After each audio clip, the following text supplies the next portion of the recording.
सभी विद्यार्थियों का पुनः आपके अपने इस YouTube चैनल में बहुत बहुत स्वागत है। कक्षा 12 हिंदी साहित्य विषय में काव्यांग परिचय के अंतर्गत छंद के 2 प्रश्न आपके बोर्ड परीक्षा 2022 में पूछे जाएंगे। और यदि आपने ब्लूप्रिंट देखा हो तो उस ब्लूप्रिंट में ये दोनों प्रश्न होंगे रिक्त स्थान वाले। कौन से प्रश्न होंगे? रिक्त स्थान वाले। इन्हीं छंद के प्रश्नों को इसी पैटर्न पर मैं इस वीडियो में लेकर के आया हूं, जो आपके बहुत फायदेमंद होंगे। यदि आपको वीडियो पसंद आता तो लाइक शेयर करना न भूलें।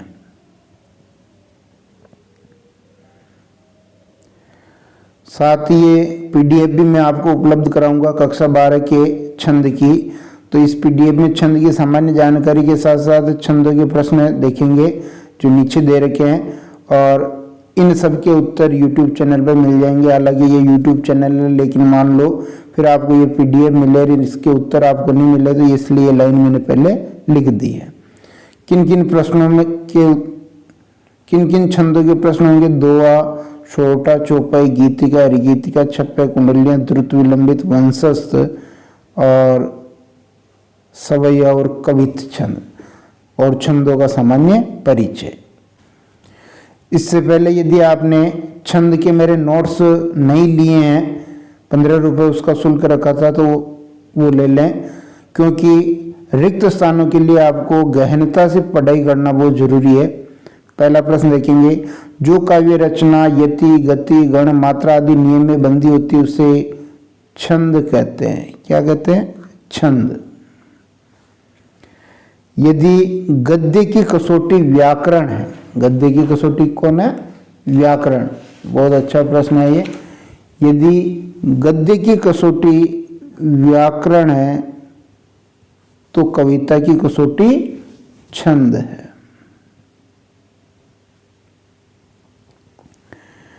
फिर देखिए तीसरा, यति, गति, गण, मात्रा, तुक आदि छंद के अंग कहलाते हैं। क्या कहलाते हैं? अंग। जिस लय से छंद को पढ़ा जाता है उस लय को छंद की गति कहते हैं। क्या कहते हैं? गति।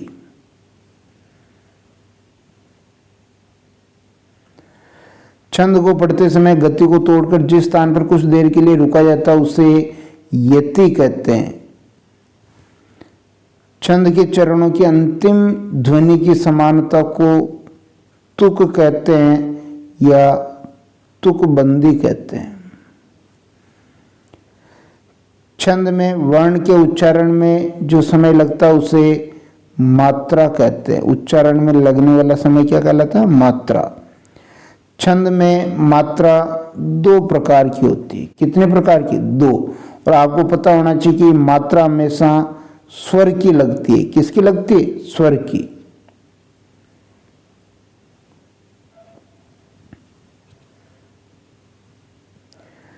ह्रस्व स्वर उच्चारण वाले वर्णों की मात्रा लघु होती है। कैसी होती है? लघु। दीर्घ स्वर उच्चारण वाले वर्णों की मात्रा गुरु होती है। गुरु को हम इस प्रकार लिखते हैं, लघु को हम इस प्रकार लिखते हैं। लघु मात्रा का मान 1 होता है। लघु मात्रा का मान 1 होता है और उसे इस आई चिन्ह से प्रदर्शित किया जाता है। गुरु मात्रा का मान 2 होता है और उसे एस चिन्ह से प्रदर्शित किया जाता है।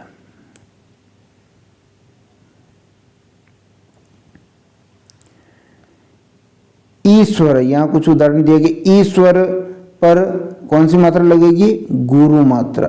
ईश्वर पर आपकी ये गुरु मात्रा लगेगी और ऊ स्वर पर आपके लघु मात्रा लगेगी इस प्रकार की। अयोग व अंग ए पर आपके गुरु मात्रा लगेगी। कौन सी मात्रा? गुरु मात्रा लगेगी इस प्रकार की। संयुक्त व्यंजन के पहले वाले ह्रस्व स्वर पर गुरु मात्रा लगती है।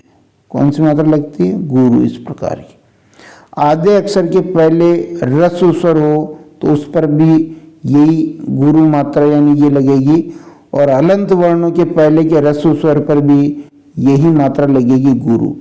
यानी आप समझिए, मैंने लिखा जैसे वक्त, ठीक है ना। अब ये क आधा है, इस क के कारण इस व पर एक लगनी चाहिए, लेकिन अब कितनी लगेगी, 2 मात्रा लगेगी।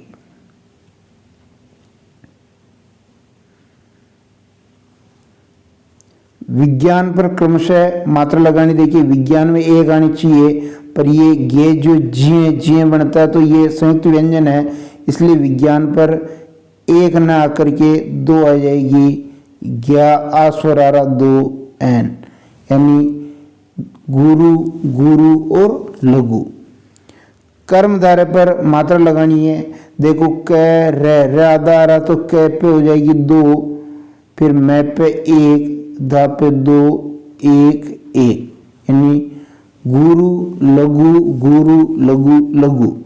परिपत्र पर मात्रा लगानी है, देखो परि पे 1, री पे भी 1, पे 1 आनी चाहिए, पर 3 आ रहा है इसलिए 2 लग जाएगी, और ये 1, यानी लघु लघु गुरु लघु। पाठ्यक्रम पर देखिए, पाठ्यक्रम पर मात्रा लगाएंगे, पाठ्यक्रम पे पापे 2 लगेगी, और ठ हलंत है तो भी ये पहले ही दीर्घ है तो इसमें कोई ज़्यादा दिक्कत नहीं। फिर ये पे जो क्र का र आ रहा है उसके कारण ये पे 2 लग जाएगी, और फिर 1 1, यानी गुरु गुरु लघु लघु।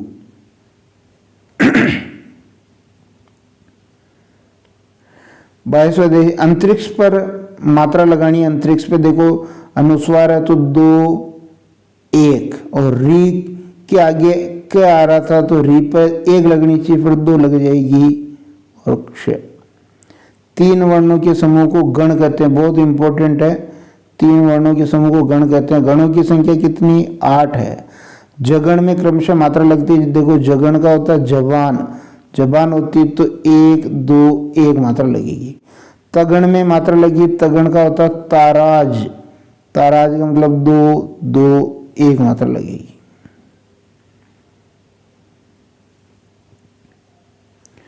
फिर देखिए नगण, नगण में क्रमशः मात्रा लगेगी। नगण में होता नसल, नसल का मतलब 1 1 1, और यहाँ एक गण सूत्र लिखना है जो मैं लिख रहा हूं, ये माता राज बान सलेगा, ये गण सूत्र है, ध्यान होना चाहिए आपको।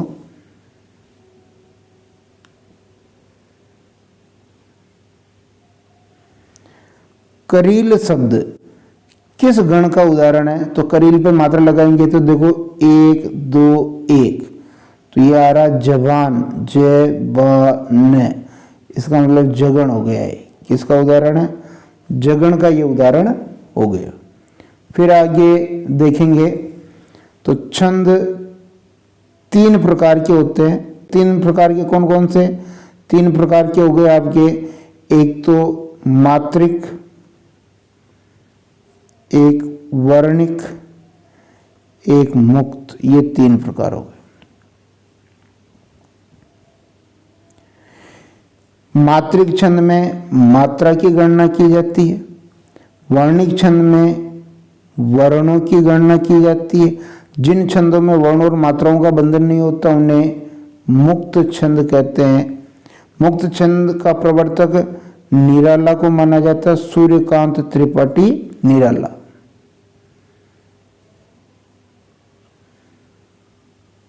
रबड़ छंद या केचुआ छंद मुक्त छंद के अन्य नाम है, मुक्त छंद के अन्य नाम है। मात्रिक छंद के 3 भेद हैं, कौन कौन से, एक तो हो गया सममात्रिक, एक हो गया अर्ध सममात्रिक, और एक हो गया विषम मात्रिक।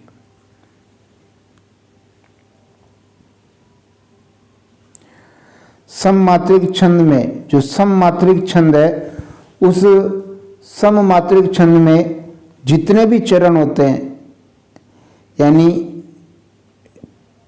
चारों चरण समान होते हैं। चारों चरण कैसे होते हैं, समान होते हैं, या फिर सभी चरण समान होते हैं, सभी लिख सकते हैं।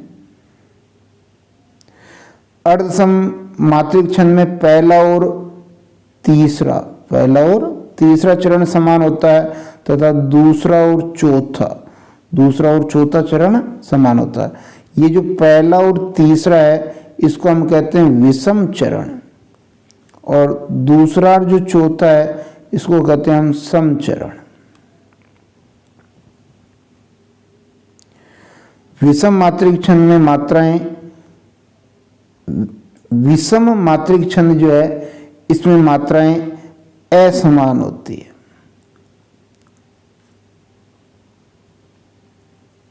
असमान होती है, बराबर नहीं होती है।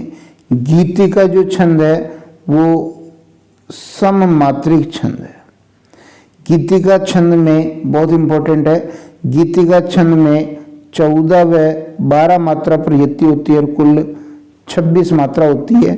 और गीति का छंद के प्रत्येक चरण के अंत में, सबसे अंत में आपको आई एस मात्रा होनी चाहिए, यानी लघु और गुरु मात्रा होनी चाहिए।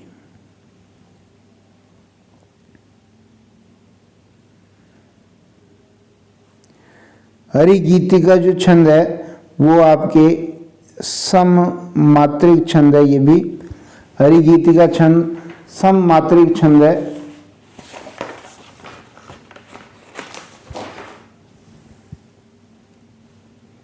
हरि गीति का छंद में 16 और 12 मात्रा पर यति के साथ 28 मात्रा होती है।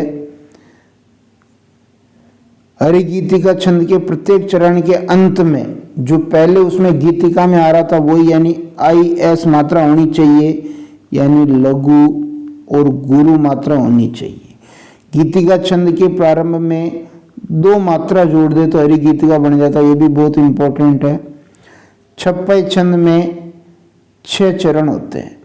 छप्पय विषम मात्रिक छंद है। छप्पय विषम मात्रिक छंद का उदाहरण है। फिर आगे देखेंगे छप्पय छंद, मैंने बताया था छप छप रोऊ, यानी रोला और उल्लाला। छप छप रोऊ, रोला और उल्लाला छंद के संयोग से बनता है। छप्पय छंद में जो 4 चरण होते हैं वो रोला के होते हैं और 2 चरण उल्लाला के होते हैं। 2 चरण किसके होते हैं? उल्लाला के होते हैं। रोऊ, रोला और उल्लाला। ट्रिक बता रखी मैंने आपको। कुंडलिया छंद में 6 चरण होते हैं। कुंडलियां ये भी विषम मात्रिक छंद का उदाहरण है। कौन सा? विषम मात्रिक छंद का उदाहरण है। सांप जब कुंडली मारता है तो उसका मुंह और पूंछ एक जगह आ जाती है ना। कुंडलियां छंद मैंने बताया था कि कुंडली मारना दोहरो काम, ये दोहरो ट्रिक बता रही है, दोहा रोला। कुंडलियां छंद दोहा और रोला, दोहा और रोला छंद के संयोग से बनता है। 54 देखेंगे उसके बाद। कुंडलियां छंद में जो 2 चरण होते हैं वो दोहा के होते हैं, 4 चरण रोला के होते हैं। कुंडलियां और छप्पय जो ये छंद है ये विषम मात्रिक छंद के उदाहरण है। विषम मात्रिक छंद के। द्रुत विलंबित समवर्णिक छंद है, क्योंकि चारों चरणों में बराबर वर्ण होंगे। द्रुत विलंबित छंद में 12 वर्ण होते हैं। द्रुत विलंबित छंद में क्रमशः नगण, नगण, पगण, नगण, बगण, पगण और रगण, ये 4 गण आते हैं, इसी अनुसार आते हैं। और 59वां देखिए नभोभ्रो लक्षण, ये द्रुत विलंबित छंद का है। किसका? द्रुत विलंबित छंद का। वंशस्थ समवर्णिक छंद है, क्योंकि इसमें भी चारों चरणों में बराबर वर्ण होंगे। वंशस्थ छंद में 12 वर्ण होते हैं। कितने? 12 वर्ण होते हैं।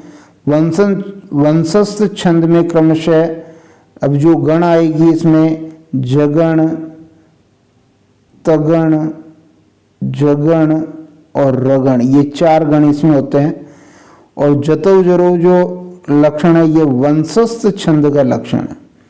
सवैया छंद में 22 से 26 तक वर्ण होते हैं, 22 से लगा के 26 तक वर्ण होते हैं सवैया में।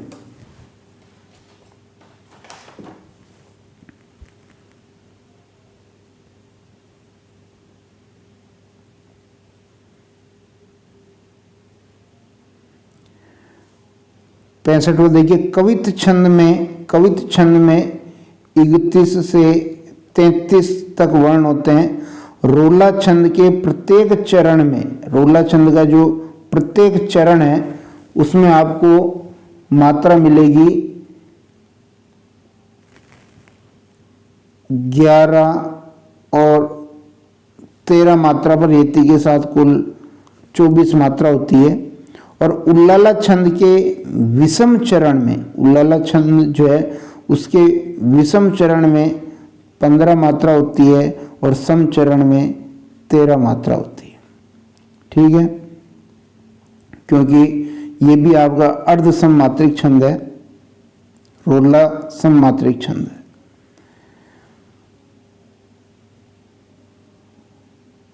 रोला छंद सममात्रिक छंद है, उल्लाला छंद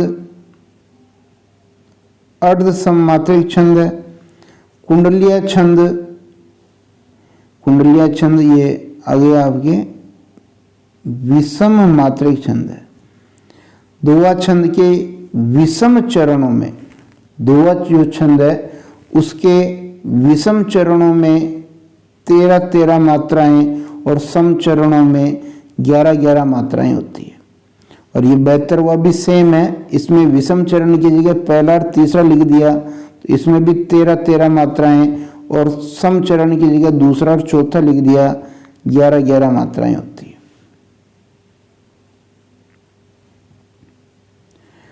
सोरठा छंद के विषम चरणों में, जो सोरठा छंद है चूंकि ये दोहे का उल्टा होता है तो उसमें 13 हो रहा था, तो सोरठा में हो जाएगा आपके 11 यानी विषम चरणों में 11 मात्राएं होती है और सम चरणों में 13 मात्राएं होती है। और ये वो क्यों, ये पहला और तीसरा चरण विषम कहा तो यहाँ भी 11 आ जाएगी, और दूसरा और चौथा को सम कहा तो यहाँ भी 13 आ जाएगी। दोहा छंद अर्ध सममात्रिक छंद है। इसी तरह सोरठा भी अर्ध सममात्रिक छंद है। सोरठा छंद दोहा छंद का उल्टा होता है, दोहा छंद का उल्टा, ये भी बहुत इंपॉर्टेंट है, दोहा छंद का उल्टा होता है। 78 देखेंगे, दोहा छंद में पहला और तीसरा चरण समान होता है और दूसरा और चौथा चरण समान होता है। पहला और तीसरा यानी विषम चरण समान होते हैं और दूसरा चौथा सम चरण समान।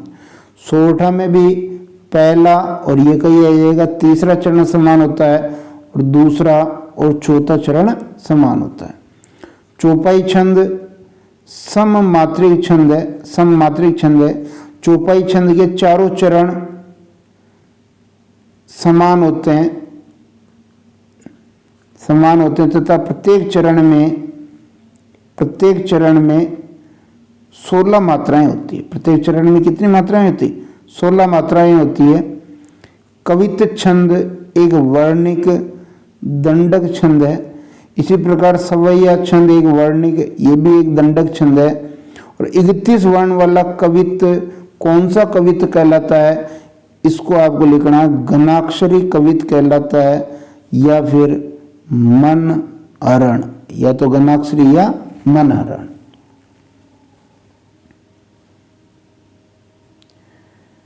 पीछे से देखेंगे, जो घनाक्षरी कवित है या जो मन हरण कवित है, इसके प्रत्येक चरण के अंत में आपके गुरु वर्ण होना चाहिए। क्या होना चाहिए? गुरु वर्ण होना चाहिए। घनाक्षरी या मन हरण कवित के प्रत्येक चरण में 16 व 15 वर्णों पर यति के साथ 31 वर्ण होने चाहिए। या तो ये 16 कभी कभी 8 भी आ जाता है और ये 8 7 इस प्रकार हो जाता है। ये दोनों मिलके 16 हो जाते हैं, ये दोनों मिलके 15 हो जाते हैं। 87 देखेंगे, घनाक्षरी कवित्व के दो प्रकार हैं। घनाक्षरी कवित्व के कितने प्रकार? दो। एक तो है रूप घनाक्षरी, दूसरा है देव घनाक्षरी। मदिरा सवैया में बहुत इंपॉर्टेंट है, देखिए मदिरा सवैया में 7 भगण होते हैं और एक गुरु होता है, तो 7 या 21 रहेगा, 22 वर्ण हो गए। कितने वर्ण हो गए? 22। मत गयेंद्र या मालती जो सवैया है इसमें 7 भगण होते हैं और 2 गुरु होते हैं, तो 7 3 21 और 22 23 वर्ण हो गए इसमें। किरीट जो सवैया है इसमें 8 भगण होते हैं और 8 भगण से 8 3 24 वर्ण हो गए। सुंदरी जो सवैया है, सुंदरी सवैया सगण से मिलके बनता है, तो 8 सगण हो गए और 1 गुरु हो गया, तो 8 3 24 और 1 25 वर्ण सुंदरी सवैया में होते हैं। सुमुखी जो सवैया है ये जगण से बनता है, 7 जगण इसमें होंगे और 1 लघु 1 गुरु होगा, 7 3 21 और 22 23 वर्ण इसमें हो जाएंगे।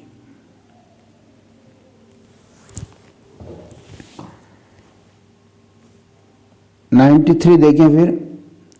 दुर्मिल जो सवैया है, दुर्मिल सवैया में 8 सगण होते हैं और 8 3 24 वर्ण होते हैं। तो ये कुछ खास सवैया थे। उसके बाद देखिए छंद शास्त्र का सबसे प्राचीन ग्रंथ जो है ये पिंगल शास्त्र माना जाता है, पिंगल शास्त्र। फिर 95 देखिए, छंद में प्रारंभ और अंत एक समान सबसे होता है। कौन से छंद में? तो कुंडलियां। मैंने बताया था ना, कुंडली मारना दोनों काम, सांप का मुंह और पूंछ एक जगह आ जाती है, बिल्कुल ठीक है ये। उसके बाद देखिए 96, सोरठा छंद में जो तुकबंदी होती है, सोरठा छंद में तुकबंदी इसके मतलब पहले और तीसरे चरण में होती है, यानी विषम चरण में तुकबंदी होती है। तुकबंदी किसमें होती है? विषम चरण में। और दोहा छंद में जो तुकबंदी मिलेगी ये आपके सम चरणों में मिलेगी, दूसरा और चौथा। दोहा छंद के सम चरणों के अंत में जो दोहा छंद है उसके सम चरणों के अंत में ऐसा ही होना चाहिए, यानी राम नाम की लूट है, लूट सके तो लूट, यार ना लूट, यानी ऐसा ही होना चाहिए आपके। फिर देखिए चौपाई छंद के प्रत्येक चरण के अंत में जो चौपाई हम बोलेंगे इसके प्रत्येक चरण के अंत में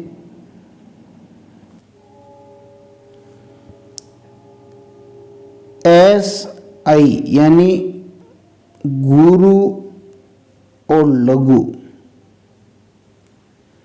चौपाई जो छंद है उसके अंत में गुरु और लघु नहीं होना चाहिए और 32 से अधिक मात्राओं के तथा 26 से अधिक वर्णों के छंद को दंडक छंद कहते हैं और गणबद्ध छंदों में वर्णों के साथ गण भी होते हैं। तो ये कुल 101 प्रश्न मैंने आपको हल करवा दिए हैं। निश्चित रूप से ये वीडियो आपको पसंद आया होगा और यदि आप ये PDF प्राप्त करना चाहते हैं तो मेरे टेलीग्राम चैनल से इसको डाउनलोड कर सकते हैं और इन प्रश्नों के उत्तर इस वीडियो के द्वारा आप देख सकते हैं। बहुत बहुत धन्यवाद।